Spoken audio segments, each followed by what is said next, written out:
Welcome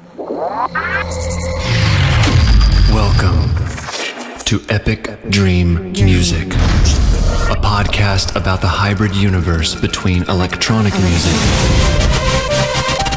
and cinematic music, between the waking world and the sleeping world. Lay back, relax, and enjoy the show. This is the music of our dreams.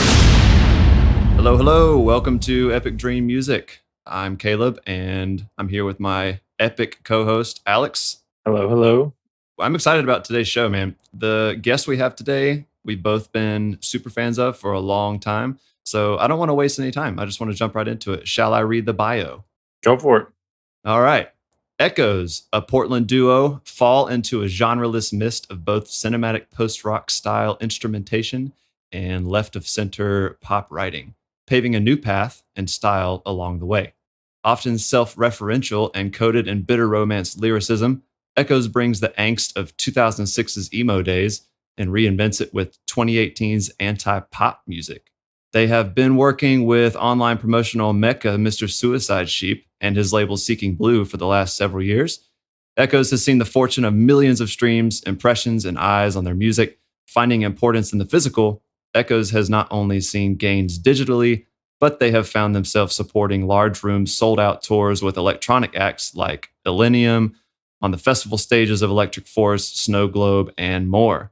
We are fortunate enough to have one half of Echoes on the show today ahead of their new album release this fall. Please welcome Lexi Norton, singer-songwriter and self-professed meme goddess. Hey, Lexi. Hi, thank you for having me. We are super pumped to have you.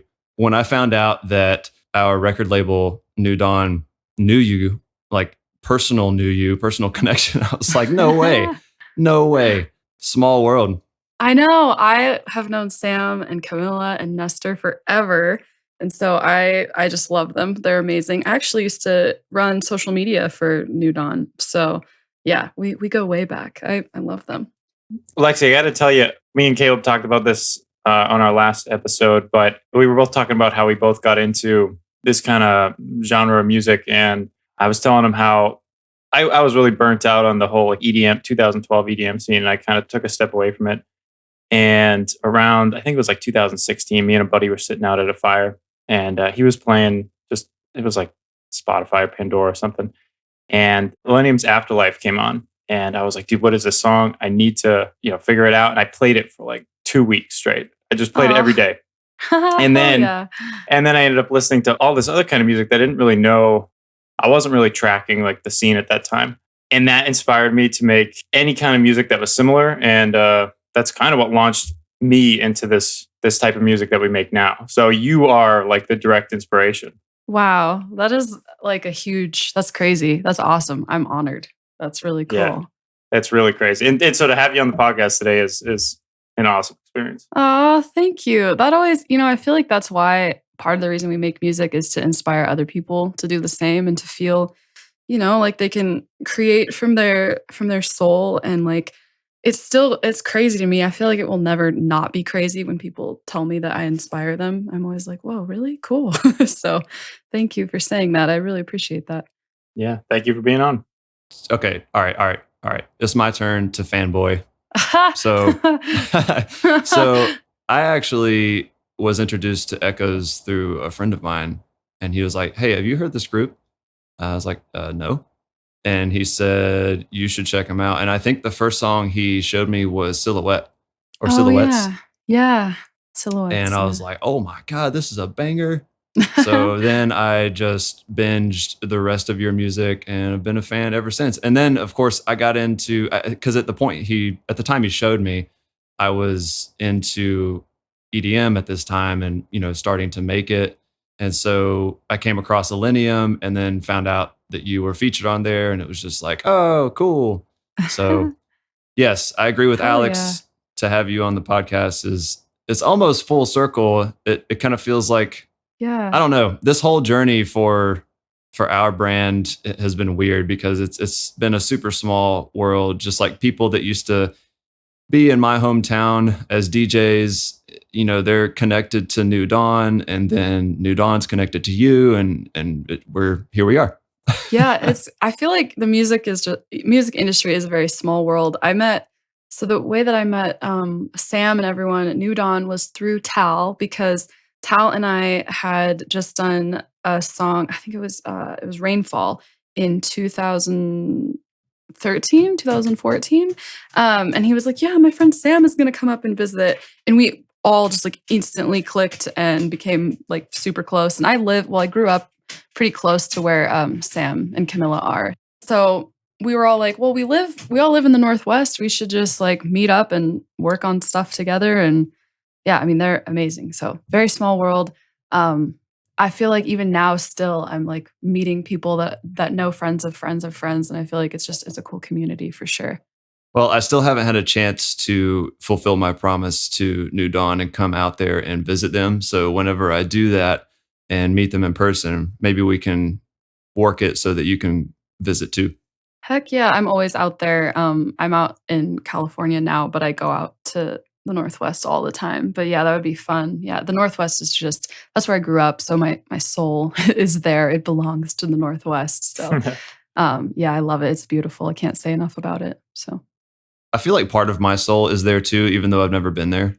Dude, it's just out there lurking somewhere. It is. In the woods, I'm sure, or in the mountains. It's beautiful, dude. Yeah, I just always picture like Twilight. That's about as much. I was just gonna be like, do y'all like Twilight? Because it's basically that, and it's amazing. I love it. I fucking love Twilight. Oh God. So yeah, it's a good area. Awesome. I think to kick us off here in the conversation, I'd want to know how you got into music. You specifically, Lexi, not necessarily Echoes, but just how you got into music. Okay, so I feel like when I was little, I was obsessed with poetry and songwriting, and I think it kind of started. I guess my family has always said that I was singing like since before I could talk. My parents are both super into music. They're always playing stuff. I was singing along to it. I think it was when I was about 7, I was listening to a lot of like Avril Lavigne, and I was like, fuck, I want to do this. And so I started writing songs, and I would come home from school and I would go up into my room and just write a little song. And then it wasn't until I was like 9, I sang at like my cousin's wedding. And I guess everybody was telling my mom, they're like, you need to put her into vocal lessons. And she was like, okay. So I started vocal lessons, and then I was in a few bands in high school. And then when I was about 18, I met Tal online, and we were like, do you want to form an alliance? And we started Echoes through the internet. So we had started the project before meeting each other. We were working just through Skype for like maybe 6 months. And so, yeah, and then just kind of went from there. But music for me, I got into it at a very young age. Got into vocal lessons, when I was about 9, and I've been songwriting since then. So instead of like writing journal entries, I would come home and I would write these songs, and then I would call up my friends on the landline phone. I would put the landline on the table and be like, okay, I'm going to sing you guys this song. And that was just like my favorite thing to do. And I don't know, I kind of always just told everyone like, yeah, that's what I'm going to do when I grow up. I'm just going to be a singer. And people were kind of like, okay. And, I was right. So I feel like that's awesome. You got that response that we all get. Oh, you want to be a musician? Yeah. Okay. Yep. What's your backup plan? There is none, bitch. I'm going for it. So yeah, I had a lot of support, which was great. My family was really supportive. So yeah, I feel like this is going to sound so corny, but the music has always been inside of me. Like I always knew, I feel like some kids, they just know. And when I was little, I was like, nope, this is what my soul came here to do. So very long-winded answer, but yeah.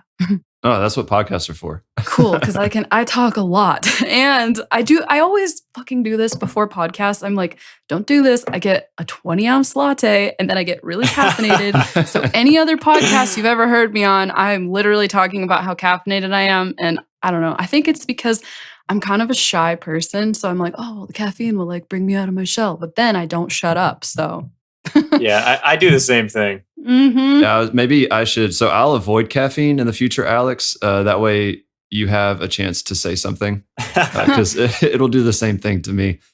So Lexi, when you and Tal, when you guys formed this alliance, did you have a period of time where you kind of went through like some growing pains where you were trying to figure out the best way to work together?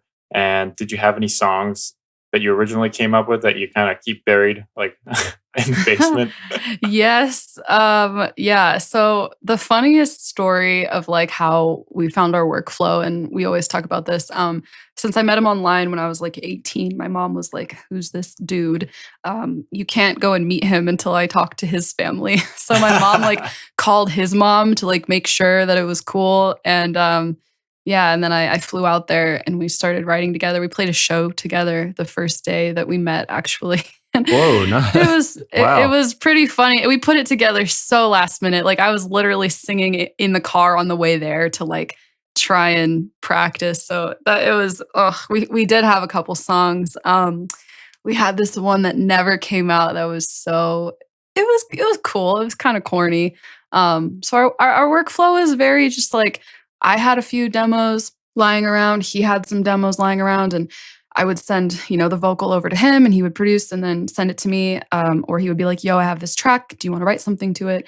So we kind of, went back and forth with that flow for a while. And then he ended up moving to Washington, I want to say 6 months into, because Washington is where I was living at the time.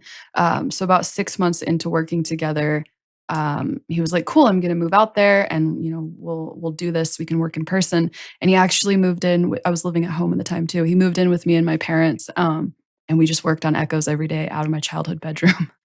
And I guess the growing pains were like, trying to figure out my voice. At the time I had stopped vocal lessons for about 3 years. So we were trying to figure out how to use my voice. And so I got back into vocal lessons and it changed my life. And, yeah, just lots of learning and growing together. It was really cool. Let's talk about that golden voice you have. Thank you. Is it just your natural vocal, or do you try to stylize it in a specific way? Because you have a lot of falsetto tendencies in your voice, and so I know some people can do that on purpose, I guess. But then others, it's just how they naturally sing. So what is it for you? I feel like it's a bit of both. I feel I also just started with a new vocal coach this last year. Her name's Wendy Parr. She's amazing. She changed the way that I sing. She helped me, figure out how to sing more of a connected voice and how to sing more powerfully, which is something I feel like I kind of struggled with. I was always doing more of an operatic tone, which I love. I feel like that is kind of like my natural vibe. And I've been learning like new techniques, how to strengthen my falsetto. And I feel like falsetto is my favorite way to sing, like a falsetto with that bit of like opera tone. But I definitely think you can learn for sure new techniques. But I would say, yeah, my natural is kind of like that falsetto opera. Well, it has definitely worked out for you for sure. Thank you. Lexi, when you guys are like writing songs, and I guess when you started, because you guys have a very unique sound and style, would you try to like mimic things that you were inspired by, or right off the bat were you trying to create something unique? Like, did that develop over time? I definitely feel like it developed over time. Tal comes from a very cinematic background. Like he loves movie scores and whatnot, and he loves that style. And for me, I love kind of like dark pop, and I feel like we blended the two together. My inspirations have always been, obviously, I get this all the time, Evanescence. Amy Lee was like one of the first vocalists that her and Avril Lavigne, when I was a kid, I was like, wow, I love this. So I do feel I have a huge influence from, growing up listening to Amy sing. Other inspirations vocally for me, especially at the time when we started, London Grammar, absolutely love them, love her voice. And I feel like obviously there will always be inspiration that kind of subconsciously flows through you, whether you realize it or not. And also Daughter, Also my other favorite band. So amazing. So I feel like those influences kind of guide you to make what, feels true to your soul. I feel like if you hear music that you like and feel inspired by, obviously you're going to be like, wow, how do I make my own rendition of that? And then from there, it kind of becomes its own unique thing within itself, if that makes sense. So, Yeah, no, that makes sense. Like I know with me, when I first start, I think everybody starts this way. Is you try to see if you can mimic somebody that you're inspired by. And for me, like over time, I realized I couldn't. Like I just couldn't do exactly what they did for whatever reason. Like, and maybe that was for the best because eventually, what it created was this personalized style that I don't think anybody else has. But mhm. it wasn't me trying to get there. It was like I just couldn't do what everybody else was doing, and so this kind of just happened. I feel like that's a good thing though, to not be able to mimic other people and but to use it as an inspiration to like propel you to like who you are as an artist. Right, because I think what you said, me and Caleb were talking about this the other day as well. What you just said, where it's like subconsciously there is always inspiration, like Mhm. things that you've heard before, kind of come into your mind. I don't know how many ideas in music are truly original, Mhm. and how many of them are actually just like variations of what you've heard in the past. Yeah, definitely. I mean, I also like to look at art as like we're pulling from this ether, right? Like whatever the higher consciousness is, it's like this pool. And I always say that songwriting and art, you're like, you're getting these ideas beamed down to you. So perhaps if you believe that theory, you look at other artists who are doing things that you like, and they're pulling from that same, I don't know what to call it, like a The upside down. yeah, yeah, the upside down. They're pulling from that, and then it's like it's opening up something in you. Like when you listen to it, when you listen to a song that you love so much that makes you cry, or when you listen to something where you're like, "Fuck, I wish I wrote that." It's almost like the ether is like giving you a soul nudge to like go and create your own version of it. I mean, I think that's what inspiration is. Yeah, I agree with that 100%. So, are there any other techniques or style? I know style is something that we all develop over time, Mm. and you're right. It is you mimic it first to train yourself and increase your skills and all of that. Yeah. But throughout that, you eventually start to kind of pull from other things and develop Mhm. your own style.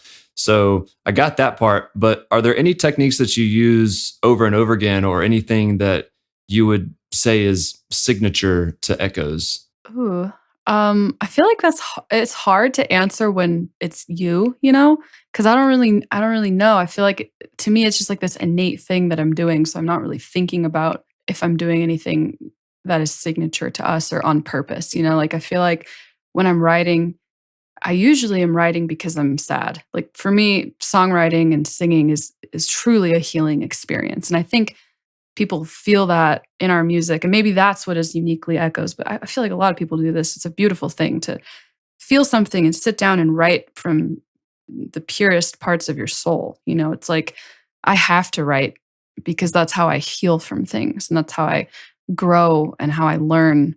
So I typically just sit down because I feel like I have to. I mean, there's times where I challenge myself to do like, oh, let's write a song today. But for the most part, it's like, oh my God, I have to get this out. If I don't get this out, I feel like I can't function. So But that's why your music has that honest, raw sound to it, which is great. thank you. I appreciate that. Yeah. I guess my signature technique would just be journaling. I feel like everyone who listens to Echoes is just listening to a huge diary, basically, a journal entry. So, yeah, I've never written about something that I haven't experienced. So, You kind of answered one of my questions that I had, which was going to be when you sit down to write a song, are you sitting down to write like a certain emotion or story, and then you worry about the musical side of it after, or do sometimes you come up with a melody and then you try to fit words into that melody? You know what I mean? yeah, yeah. It used to just be I would get a melody idea in my head.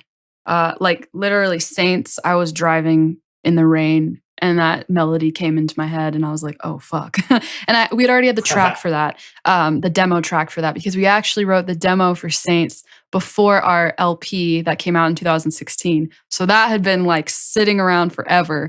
And I was driving around in the car listening to it. And then the vocal melody came to me and like the lyrics came to me.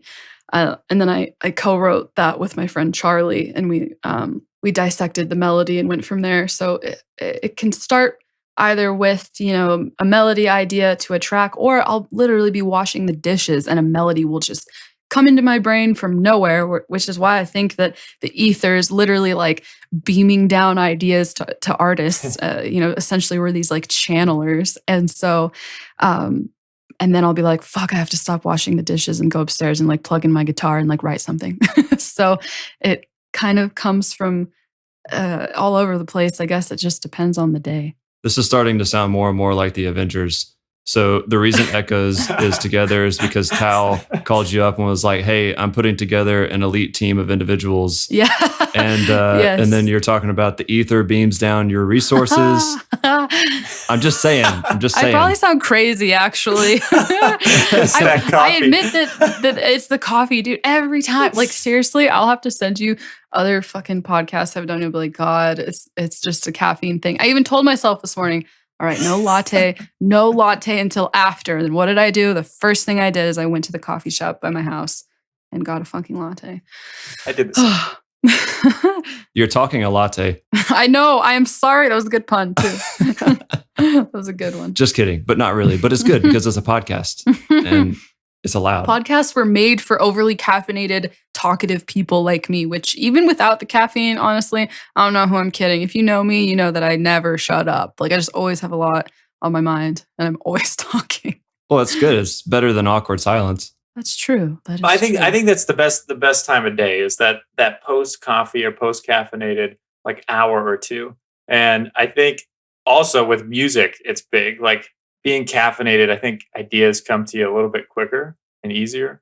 Don't tell my vocal coach. You're not supposed to drink coffee and sing. Sorry. Uh-oh. Yeah. My ideas come by the shower, not by caffeine. Oh, dude, same though.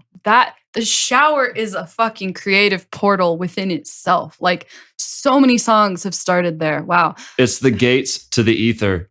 You know what it is?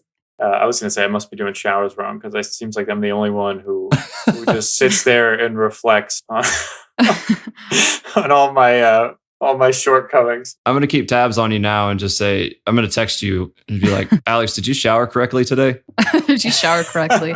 Dude, I feel like it's showering, driving, doing dishes, because there's this psychological factor that happens when, you're in a flow state where you're not driving, which, I mean, obviously you should be paying attention while you're driving, but we all know that your brain sometimes goes into this like flow state where you're not really thinking. And I feel like when you're not overthinking, that's why the ideas are able to come to you, and like the idea essentially becomes you. It takes over you because you're in that state of like, I mean, when you're doing the dishes, it's a bit of a mindless task. It's like you're opening up your brain in a different way, as opposed to when, if you have writer's block and you're sitting there and you're like, oh, I can't get this song out. I can't get an idea. It's like, dude, go wash a dish. And then I promise you, your brain is going to like fire on and you'll get an idea that'll make you want to run back to the computer and write about it. A dish, just a single dish. One dish, just one dish. Just one dish. Don't overdo it. Don't overdo it. You got to do one dish. So if my advice fails you, I'm sorry, but this typically works for me every time. So all right, Lexi's writer's block advice: go wash some dishes. Go wash it. Go do some. I'll try it next time. My wife will appreciate your advice. Hell yeah, it's a good one. I just also, I don't know, I love cleaning. It calms me down. So go do something that calms you down. Go for a walk. But for me, it's dishes, a shower, or driving. I promise you, most Echoes lyrics were written that way. Well, let's talk about some milestones. Any like important? I know you've had a few, so pick the best ones, the most momentous ones for you guys, and any events surrounding it. We're all familiar with some of the albums you've released, but then albums release day, it's great, but those aren't the only milestones. So, what are some of your biggest milestones you guys have had? I would say the biggest one that just comes to mind is our song Saints. It's it's amazing to me. I think it has done across all platforms over 500 million streams, which Nice. is fucking crazy to me That's because insane. that is like, I mean, it's my favorite song that we've ever made. It was it started off in a car, telling you, it was, that's what I was saying earlier. I started writing the lyrics to that in a car. That was such an empowering song for me to write. Like the first time I really let myself get angry in a song. And it's just crazy to me that it was received so well. Like if you would have told me when I was writing it in the car that day that it would get like over 500 million streams across all platforms, like that, I wouldn't believe you. So I think that was a really big milestone, at least from my perspective. I thought that was insane that my voice has been played that many times. Like what? Yeah, that is wild. It's got to be like a humbling experience. Yeah, it was. I mean, I still and maybe I need to change my mindset about things, but I like being a humble person. It still blows my mind when people hit me up and are like, "Bro, I just found your music." I'm like, "You did? Fuck yeah!" Like it doesn't ever get old. We've been doing Echoes for like 9 years, and I will never get annoyed of someone telling me that they were excited that they found my music. It feels like the first time every time someone says it. So I genuinely appreciate it. We're starting to get some of that as our music picks up some steam. We're getting some of those messages, and you're right, it doesn't get old. It's like you've helped them in some way without even trying to really. You just create because you have to, like you said, and then it finds people to connect to, and yeah. Mm-hmm. It makes me cry, man. Like the messages that people send me. I mean, our fans they're so intelligent and so empathetic, and like they all know what the songs are about. I mean, there's some people that have fucking hit me up and I'm like, yep, that is exactly what it is. Like they can read through the metaphors, and like it just blows my mind. And then I get to hear stories about how, that song means something for a significant event that happened in their life. Like it's crazy to me. So I feel like that for me is a huge milestone in our career. A few other ones I would say, being able to tour with our friends has just been so much fun. I think my favorite one, one of my favorite shows was my grandfather. He passed away last year, but the year before that, we toured with our friend Elenium, and we got to play a sold out show with Elenium, and my grandfather got to come to that. And that was so cool. That was a huge thing because I've always wanted to be able to we called him Bappa. So I wanted to bring my Bappa to a show, and it was so cute. He got to sit up at the very top, and yeah, it was cool. I think that was a milestone for me to be able to bring him out to something, because he was one of my biggest supporters too when I was growing up. I used to sing to him all the time. He had all my CDs that I used to make up until, every band that I was in before Echoes. So yeah, that was another big milestone for me. That's awesome. Wow, that's amazing. How did you how do you know Elenium? Because I know Elenium is such a massive influence for me and Alex, or Alex and I. I always get corrected on that. Does anybody else say me and? I say me and, yeah. Even as like, I always joke that like grammar and like is like literally my job. Like I'm a writer by profession, and I still have sometimes grammar slip ups. So you're fine. Yeah. What about you, Alex? My grammar isn't the best all the time. But we're in the South, so I feel like we have a little bit of leeway on our grammar. Yeah, or I would probably go as far to say that if you said it properly, you'd be frowned upon. It's funny. I'm from Massachusetts, like just south of Boston originally, and so I like practice words with stressing the R's like alone. And after like a year, I got rid of it entirely. And then every time I meet people and they're like, "Where are you from?" I'm like, well, they're like, "Why do you have an accent?" Like, I don't know. It went away. But I got rid of it because I thought it was uneducated. That's how I thought. No accents are uneducated. They're just accents. Makes me so sad that that people think you have to change yourself for other people. Like that's fucked. Like I'm sorry you had to do that. Like yeah, I mean that was just me internalizing. Like totally, being in high school with people and like the people with the stronger accents. I don't know, like when I got down to Florida and everybody was speaking in a different way, I'm like, kind of self-conscious. But I'm sorry you had that experience. No one should have made you feel that way, dude. yeah, no, it's good. It comes out if I'm drinking or if I'm really tired. It'll come back. Yeah. Oh, it's a part of you. Be proud of who you are and your accent. That was a crazy tangent. I would like to know how you met Illenium. Oh yeah.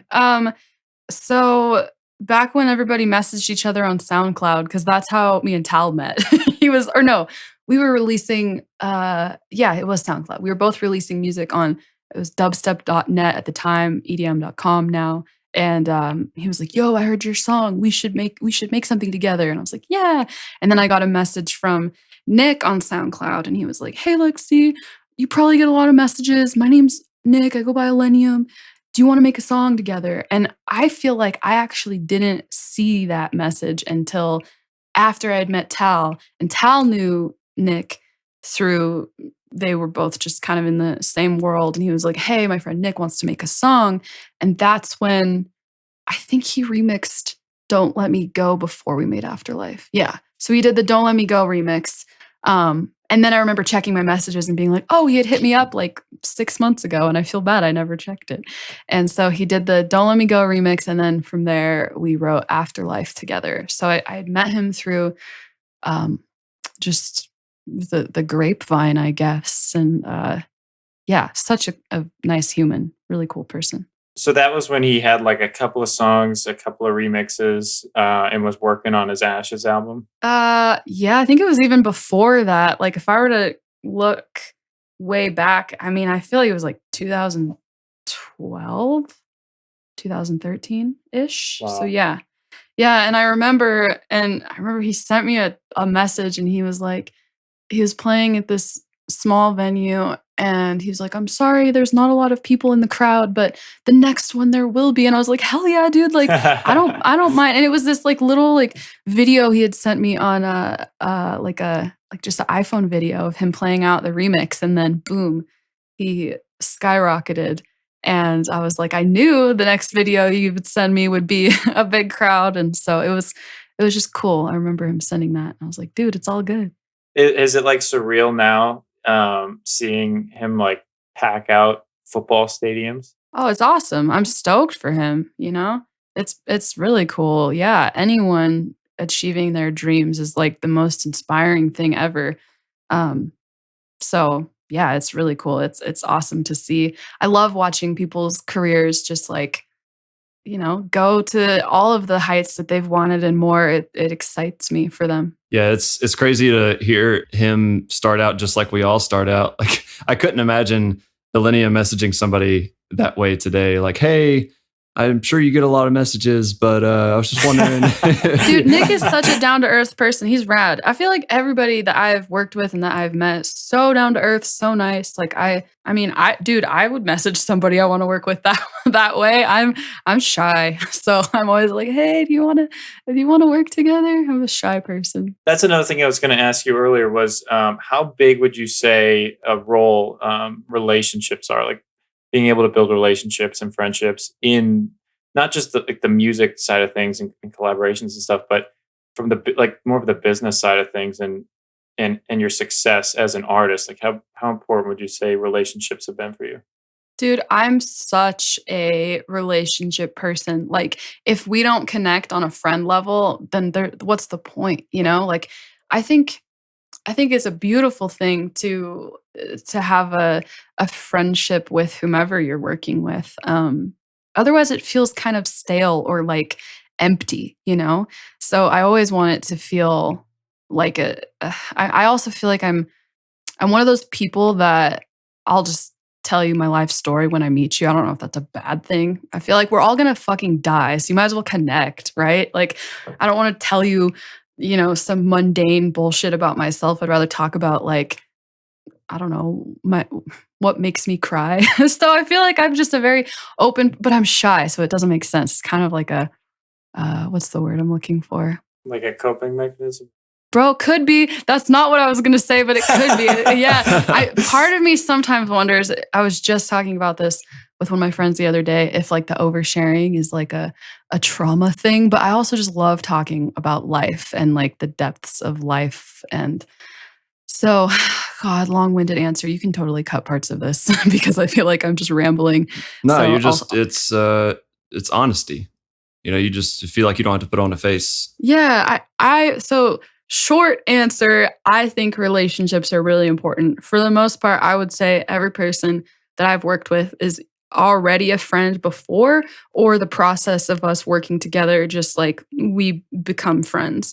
So it's really important to me because I think another beautiful thing about becoming friends with whoever you're collaborating with is you feel seen and heard. And I think that on a human level, everyone wants to feel seen and heard. And if you don't have those two things, what's the point of working together? And, I'll acknowledge maybe that's the wrong way of coming at it. But for me, that's what means the most to me. That's where I feel like you get the most real, um, art from your soul, from your highest self when you can connect with someone like that.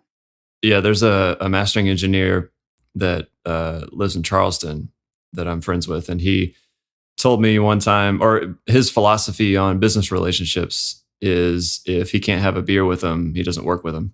I was like, you know what? I wish more business people would approach business that way. For me, it would be a kombucha because I don't drink, but you can't have a kombucha with is them. dope, though. It is, yeah. So I agree. I mean, I love everybody that I work with. My team feels like family to me, truly.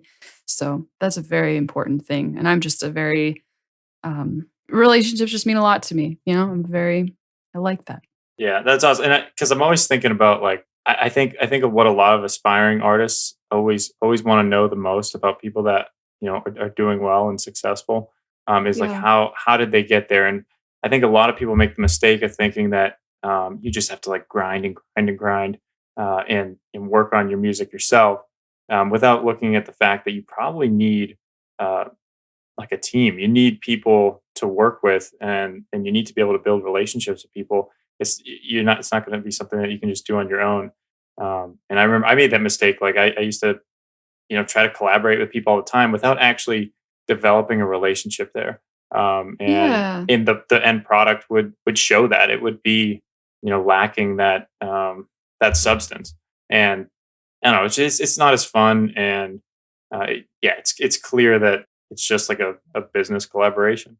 Totally. Well, and then you feel like a pawn, or you feel like someone's using you, which is like, that's just gross to me. It's like, if you're not gonna like, I don't know. I mean, maybe that makes me bad at business if I'm like, if we're not friends, like, okay, you could totally argue that you could work with someone that you're not friends with. It's possible for sure, but it's like soul food to be able to meet somebody that you become friends with, and then create from that like true. I keep going back to like that soul creation. Otherwise, it's kind of like fast food collaboration. It's like a drive through of like, hey, do you have a vocal you can send me? Like, I don't like that vibe. That's awesome. Like for you to say something like that, so that if people do hear that aren't aware that asking a question like that can feel like you're using somebody, or just want something quick, that can kind of open their eyes and give them a different perspective and maybe help them That's what out I moving hope forward. for, and I feel like I truly believe that nobody has uh evil intentions at their soul, their core. So it's not like anyone has ever hit me up and is like, I want to use your voice. But it could come across that way too if there isn't an established like. I'm so emotional. I'm like, fuck. I'm just an emotional person, and I just would rather, yeah, I'd rather connect like that. That's why we love New Dawn, our label. Right? They're amazing. If it weren't for New Dawn and the small world connections that I, stair stepped to get to them, Dreamar, our brand, would not be where it's at right now. There's just no way, because we didn't have the network that they have. Yeah. But on top of that, it's like a family over there. You feel like you're just friends with everybody. If somebody's listening and they want to break into this industry, whether it's in this niche or some other genre, just know that you don't have to be swindled in the music industry. You don't have to be treated badly. You can do great things and also have good relationships. You can have your cake and eat it too. Totally. You just have to be yourself, honestly. Like that for me was hard, because I'm a people pleaser to the core and I'm trying to not do that anymore. And that rhyme didn't even try to. Oh, write it down. Write it I down. know. Write it down. It's a song. Being yourself is like core, or key. Key. Yeah. Being yourself is key. And I think that when you are yourself and you're putting out good energy, you'll attract that. You receive what you project. And I think that if you love yourself, you're going to attract other people who love you too and who want to work with you and who respect you and make you feel respected and lift you up. Never ever work with someone who tears you down because that shit, it'll poison you. It really will. So Absolutely. You just had a new song come out. I did. Yeah. Yeah, it's exciting. And as a fan, I'm super excited for the album that's coming out. So let's talk about the future of Echoes. We can start with Ritual. Tell me about Ritual. So we actually wrote Ritual almost 3 years ago. We've been sitting on Ritual forever. So it feels really good that it's finally out in the world.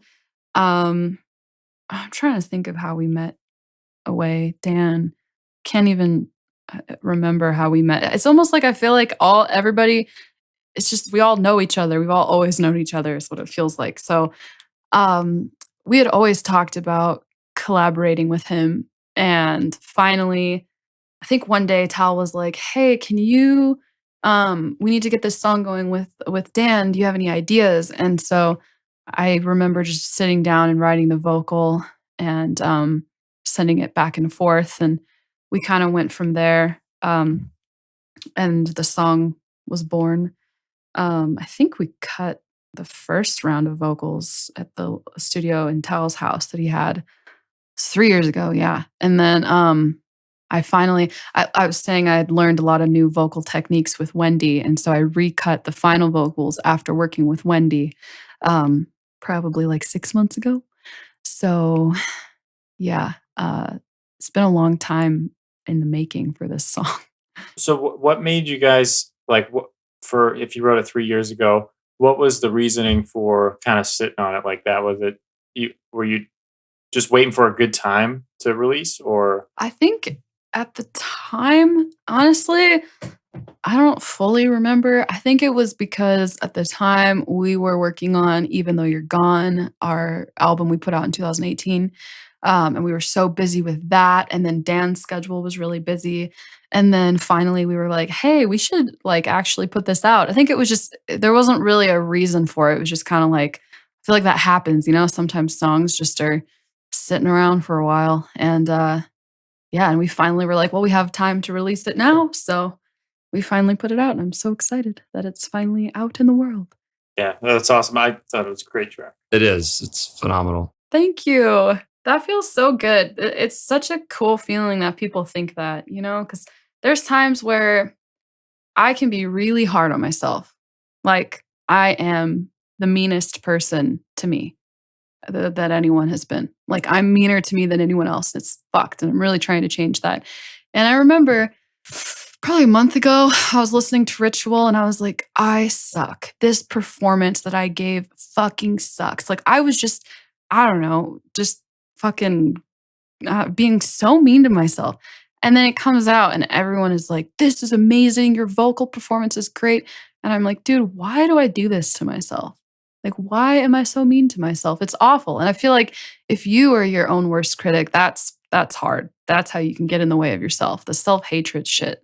Fuck all of that. If you have that, anyone listening right now, none of it's true. It's not true. You're awesome. And don't listen to the fucking mean shit that your brain tells you about yourself. Yeah, imposter syndrome is. Oh my God, dude. I have it so bad. And I guess I should reframe the way that I word that because I'm really trying to work on how I word things. So I used to deal with imposter syndrome and I am actively working on eradicating it. There you go.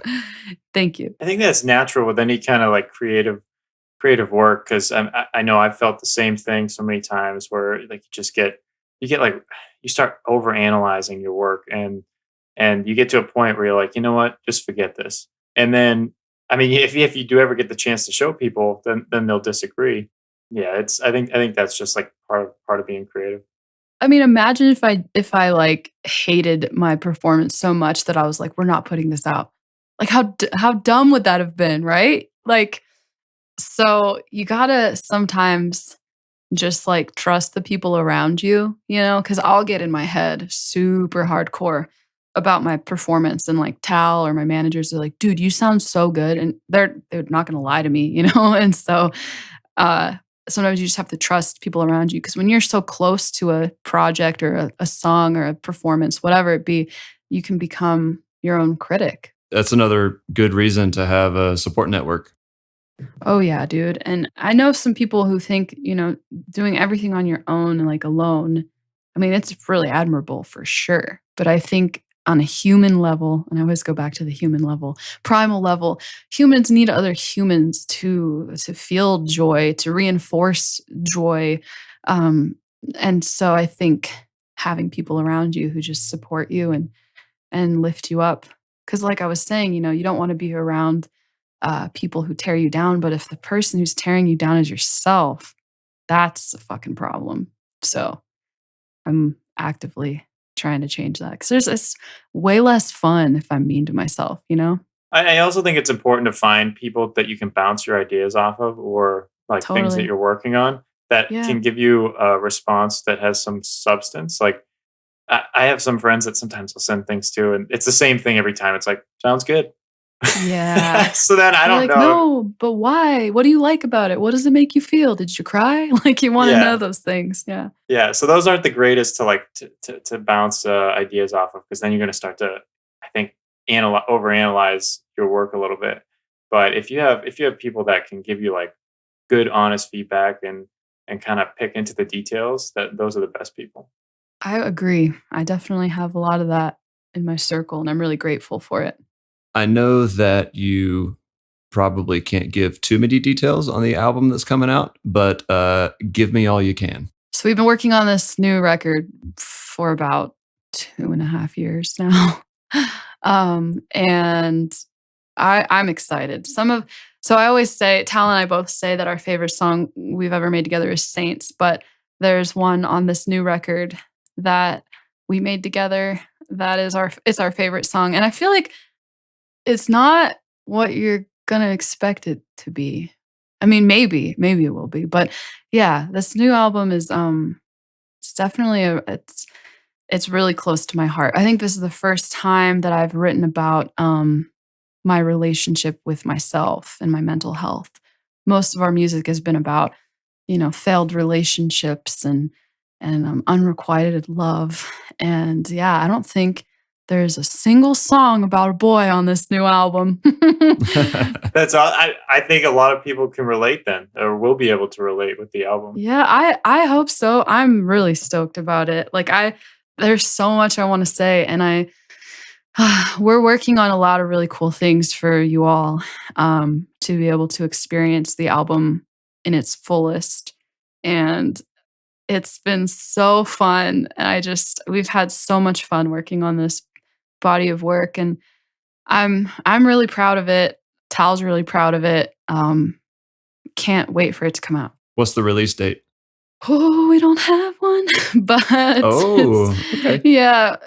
But hopefully some stuff will come out in the next couple of months. We're finishing some pieces around it, but the music is done. So I'll say that the music is done, which is cool. I'm so excited. Me too. I need to usually what I do is when everything's done, I go for a drive and listen to it, or lie on my floor and listen to it. But the only reason that I haven't is because right now it's in a Dropbox folder, and Dropbox doesn't just play one after the other. And so, and I love how this is the only reason why I haven't fully digested Yeah. it is because it's not in a playlist that is that'll play. I should make a SoundCloud playlist on or something. Yeah, I was gonna say just like a private SoundCloud or something. Maybe there's a subconscious part of me that's not ready yet to listen to it from start to finish. I mean, okay, I've listened to it obviously because I was I was listening to the final masters and everything, but I haven't like done the okay, go get an oat milk matcha, put it on my car, drive around in the rain kind of vibe. So Yeah. No, I did the same thing when Worth It just came out. I just listened to the whole catalog. that's the So best way to do it. yeah. It's not only that, but you just, I don't know, you kind of need to step away from the studio producer, take that Mhm. hat off and put the hat of a fan on and be a fan of your own music.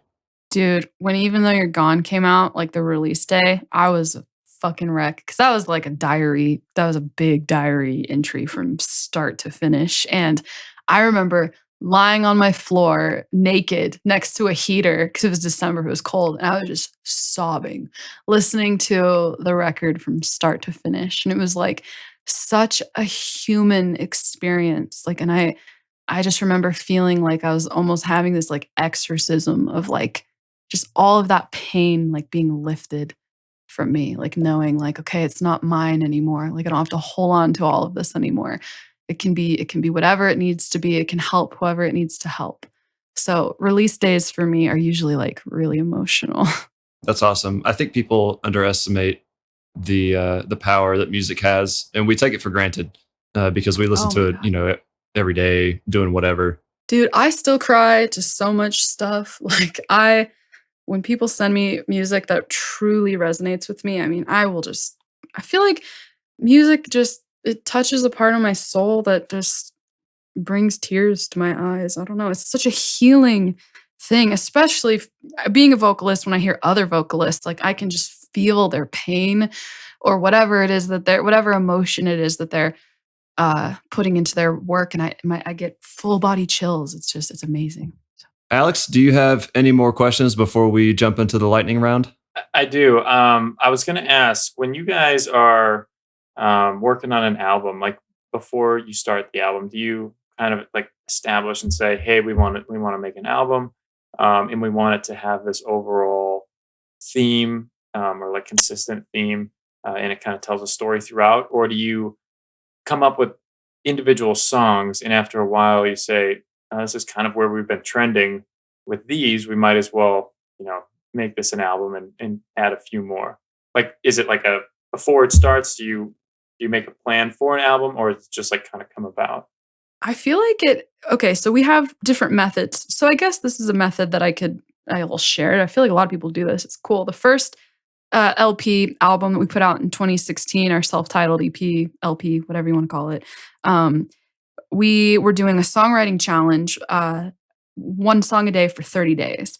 And I feel like when you do that, you kind of like extract a lot of things that you didn't really realize were there. And then they all are kind of linear because when you write an album, over a period of time, you're starting to grow and you're starting to learn. And that all just kind of, it becomes linear enough to become a body of work over time. So with that, we wrote 30 songs and we went back and we're like, oh wow, like Gold, Say It, all of those things kind of started to feel like they were in the same world because it was what I was going through at the time was all similar, So that kind of became the album without us really like planning it. But then Even Though You're Gone, uh, we did the same thing. We did like a 30-day songwriting challenge. It's kind of how we always go about it. We're like, okay, let's write 30 songs and see what comes out. But I knew for Even Though You're Gone, because I had so much anger and heartbreak that I was going through. I was like, I have to turn this into art. So that I think, we had the concept at the beginning there, but we also still did the 30-day challenge just to kind of see what else comes out. So for this record, we did the same thing, and we were like, so for the first one, we're like, okay, this one's about heartbreak, and then for Even Though You're Gone, we're like, oh, this one is about a relationship, clearly. And then as we were writing for the new one, we're like, wow, this is about my relationship with myself and mental health. And so I guess again, I love long-winded answers, but I guess to summarize, it always it reveals itself kind of towards the end, which I love. Yeah, because I know that everybody's got a different method. So Challenging yourself to just write as much as possible. And then at the end, you turn around and you look at it and you go, whoa, there's a lot of common themes here. So we kind of surprise ourselves with it too. And I think it's almost the same kind of thing as like washing the dishes or taking a shower. It's like you get into this zone of not overthinking it. You extract all of these things from yourself, and then you get to look back at it and be like, whoa, this is a cohesive body of work. Yeah, and I guess that way you don't put pressure on yourself or like, oh man, we got to come up with like 8 more songs that fit this certain theme and progression. Yeah, it sounds like a much better way. Yeah, it's a fun way to write, and that's usually what works for us. So We do this thing at the end of every episode. I call it a lightning round, but it's basically a few questions that are either fun questions or philosophical questions or deep questions or whatever. Okay. And yeah, it's just something fun to do at the end. So are you ready? I'm ready. Awesome. If you could change anything about the music industry, what would it be? Oh, I feel like this is a really deep question. I don't know how to lightning this. I want people to give vocalists more credit for their work. I really do. Because the vocals are a huge part of a song. I see people not properly crediting their vocalists. And as a vocalist, that really upsets me. So that's something I want people to do a better job of. Absolutely. I want them to do that too. There's probably more that I'd have to think about, but that is definitely something on the forefront of my brain. No, that's good. Next one. Who would you most like to collaborate with? I usually, it's like what I'm listening to the most at the time. So right now, Ronit just showed me this incredible artist, Ethel Cain. Obsessed with their work. I can't stop listening to them. I would love to write with them. I feel like that would be really cool. All of their work just makes me cry like a baby in the car when I'm driving around with my coffee. Well, there's another artist I have to check out. Yeah, they're about to be your new favorite artist. When I find a new artist, like that a friend sends me, it'll be new to me. I will just rinse in that album until for months. Like I just listen to the same thing over and over and over. So yeah, sometimes I hate doing that where like I'll just listen to the same artist or the same song over and over and over again to the point where I'm like, all right, I'm kind of done with this for a while. Like I hate when I listen to something so much that I kind of make myself not want to listen to it anymore. Dude, is it weird that I never get to that point? I'm going like 7 years strong with some other albums that I'm like, I still listen to on repeat. So I don't know. I think it's a comfort thing for me, to listen to something I've listened to a million times. But I know what you're saying. But I can honestly say like I've never gotten to that point. I could listen to the same album for 10 years and be stoked. I don't know what that says about me, but that's the truth. I think it says that you truly connect with that artist and whatever they're trying to say. Yeah, I think so. Yeah, that's true. All right, final question. And this one is probably by far the most important. Okay, I'm scared. Brace yourself. I'm prepared, I think. Do you sing in the shower? Oh, yes, all the time. Yeah. Definitely a shower singer. If you live with me or if you've been at my house, like down the hall while I'm showering, you will definitely hear singing. I was singing Ritual in the shower the other day.